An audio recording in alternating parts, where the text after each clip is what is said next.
எல்லா குழந்தைகளுக்கும் முதல்ல ஏற்படுற தொந்தரவு சளி. அதுலயும் இப்போத்திய குழந்தைகள் எல்லாருக்கும் இருக்கிற ரொம்ப பெரிய தொந்தரவா இருக்கிறதும் சளிதான். இந்த சளி எங்க இருந்து உருவாகுது? குழந்தை பிறந்து 1 வருஷத்துக்கு எங்கேயும் வெளியில எடுத்துட்டு போக கூடாது அப்படின்னு நம்ம முன்னோர்கள் சொல்லுவாங்க.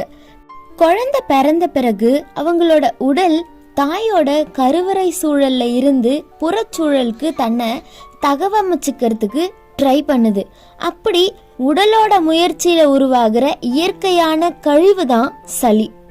பல குழந்தைகளுக்கு உடனடியா புறச்சூழல், அதாவது வெளியில இருக்கிற என்விரான்மெண்ட்